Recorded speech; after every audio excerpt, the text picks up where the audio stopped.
What is going on, you guys, and welcome back to another video. Hopefully you guys are enjoying this quarantine time. It is a really horrible time right now, and it's hopefully going to get better. I noticed that there's a lot of channels actually popping up now because they actually have more time to do so. Today is going to be actually six things. Kind of what it takes to be a YouTuber. As you guys know, I am not the best YouTuber out in the world. I'm pretty unrelevant. Nobody really knows of the channel, except for like almost 700 people so far. But this is what I've learned from my whole experience of doing YouTube so far. And I'm going to give you about 6 tips to kind of be semi-successful. Let's go ahead and get into it. So number one is going to be establishing what kind of channel content you're going to be having. With that being said, and obviously what it's going to contain. So, for example, my channel is based on, actually, it was based on a lot of things. It was based on beginning of the channel, like starting was my track and field videos. I used to run track, and then I took a turn to fixed gear bikes, and then I took a turn to vlogging, and then now it took a turn to automotive. So sticking to one genre of your channel is key to keeping your audience. I mean, I think if I would have started my channel now when I got the Mustang or when I had my Ford Focus, it would have been just fine. I would have had a pretty good audience. I would have had more of a following than I do now. So just establishing what your content's going to be and sticking with that kind of theme is always good. I mean, if you want to go ahead and dive down to something different, make a separate channel. Just don't make your channel kind of all over the place and people don't really know what they're watching or what to expect whenever you upload a video. So number 2 is what type of audience do you want? So like, once again, for example, mine is cars. So I kind of attract a lot of local people here in town because they see my car driving around. I do attract businesses, like detailing businesses and sometimes car part businesses that don't ever sponsor me. If you guys are watching, sponsor me. Hey. Just establishing what your audience you want. So if you're, God, into weird ASMR stuff, find that kind of audience. If you're into, fitness, fitness people are going to be attracted to your videos. So putting tags into your videos and stuff like that, like fitness or whatever the case is. So like my tags are mostly Mustang, Ford, detailing. What else is on my other tags? EcoBoost Mustang, inline 4 engine, stuff like that. So just finding your audience is always going to be key to having a successful YouTube channel. Number 3 is going to be kind of what I'm doing now. So I'm in my office. There's nobody in here. Literally 4 walls and a window and a bed and my flag. It's talking to an invisible person. This is for anybody. I mean, when I'm in the car, I have my camera posted up. I'm literally talking to nobody. Vloggers like my cousin Matt, sometimes whenever he does vlogs, he's talking to nobody. Auto Autopsy, whenever he's doing videos, he's talking to nobody. And he's talking to nobody, but he's talking to somebody. So when I say he's talking to nobody, there's nobody around. He's acting like if you, me, the viewer, are here standing with me. Getting used to that is kind of hard because, I mean, it's like you're talking to yourself and you're having to pretend that there's an audience in front of you. This is really hard for people who do not like to speak in public or like do speeches and stuff like that. Like I used to be like that person. So back in school, like we had to do speeches or like a presentation or something like that, I would really choke up, and I still do. I still say and then stuff like that and stuff like that. But just getting used to talking to nobody is going to be the best way to kind of articulate yourself. Like me, I'm pretty good at English, speeches and stuff like that. I got A's in and stuff like that in high school, but just being able to talk to nobody and think that someone's listening back to you is always the real tricky part. So number 4 is going to be something that I still to this day am trying to get used to, is editing and copyright music. So on YouTube there is, I'm going to go into the music part first. On YouTube there is literally dozens of like channels to, so you can download some kind of good music to go with your video. Depending if you're doing cinematic, if you're doing inspirational, if you're doing those weird eating channels that are weird. But to each their own. So, I mean, my channel's weird, so, But getting your music to fit to your channel is always the hardest part. There's a few links I will probably put down in the description here, of where you can get some good uncopyrighted music, so you can put in your channel and stuff like that. But music is kind of, if you don't want to put music in your videos, I mean, I don't really put music in my videos except until the end sometimes. Some of my more detailing videos, I put music and stuff like that, just so you're not hearing of, generator going in back behind me. So another thing is editing. Editing is key. I used to edit off my phone back in the day. I used to, have this rinky-dink, app that I would edit my videos on. Now I have HitFilm Express. That's 100% free. I suggest everybody look up HitFilm Express. There's thousands of tutorials on how to do simple stuff for your channel. Just like some of the editing stuff that you'll see throughout this video, I've gotten through HitFilm, and through some templates that I can get through HitFilm and some other channels that give out free templates, which kind of, how do you say it, sets off your video. It sets off your video, so you see some of the bigger channels with like the scroll popping up, like I'm doing right now. So like the like, subscribe, that's popping up right now. That's through a template.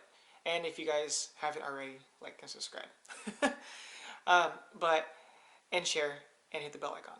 But editing is key. Just simple editing is fine. Doing the cuts, so whenever you do have a long pause in between each section, you can cut that, and then it just kind of flows like a jump cut. Also, some of the cinematic stuff that I've done that are still garbage, but I've tried, I edited it on my computer, laptop, same thing, and with HitFilm Express. Also, the equipment that you use, which I'll get into later, for your videos. Number 5 is going to be said equipment. So I record my videos with, on this one right now, because my Nikon is actually broken. I do have a Nikon D5100, but my screen is cracked. Hopefully you guys can see this. Yeah, my screen is cracked currently, so I'm gonna go ahead and get that fixed. Maybe I'll probably post a video on how to do that. It's actually not that bad, honestly. It's just, yeah, you can't see the live view too well. But this is one of the recording things that I have. I use a Rode mic with the dead cat on it. This was, I think, like 30 bucks, give or take, on Amazon. If you guys want, I'll post a link to everything that I use down below. I use that with a tripod. Soon I'll be getting some more equipment for that. Currently what I'm using right now is my Sony Action Cam. I won that in a giveaway. I actually had another one that I got off of eBay, I think, which was a whole fiasco. I'll link that video of where I got that. And my computer that I use is a Dell something or other. Touchscreen is pretty cool, but I mean, that's the basic equipment that I use for my videos. And some of the suction cup equipment that I got, it was given to me by my cousin. So if you've seen some of my in-car videos, it's a big suction mount that is, you stick to your windshield and it works just fine. But yeah, memory cards, you can find memory cards pretty much anywhere. Just gotta look around. But I mean, that's the basic equipment. I mean, you really don't need much for recording video. I'm gonna stop using my DSLR for vlogs because it does get really heavy at times. So that'd be for more in-car stuff. I'll be using this one for a different view in the car.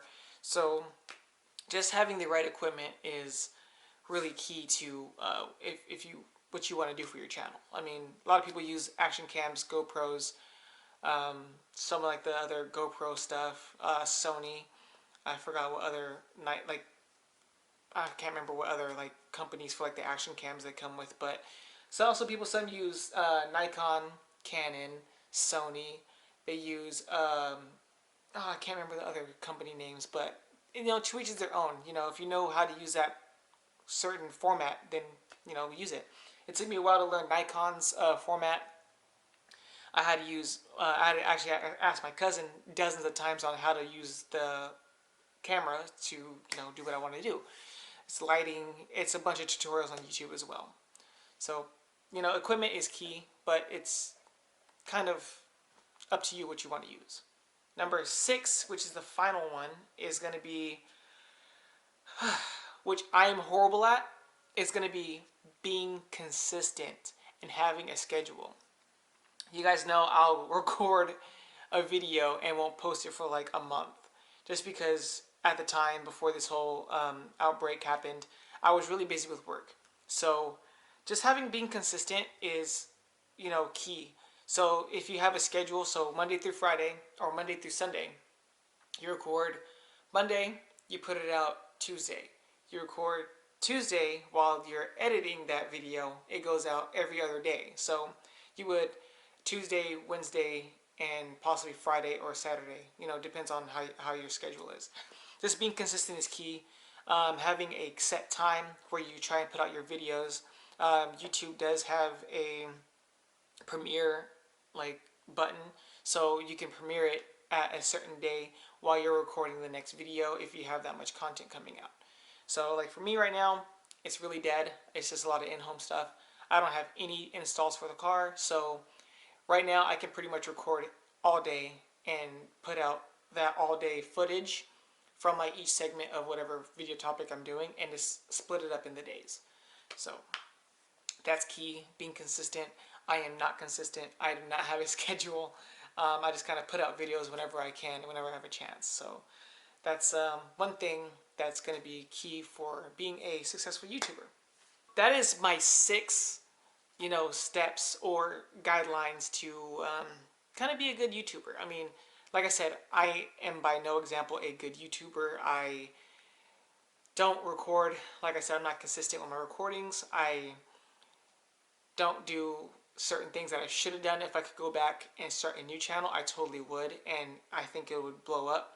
But right now, being a YouTuber is kind of hard, especially with copyright strikes, people like finding the audience. I feel like a lot of these YouTubers now just are celebrities and they're trying to find a in, like not putting all their eggs in one basket with like one certain thing. So right now revenue is down.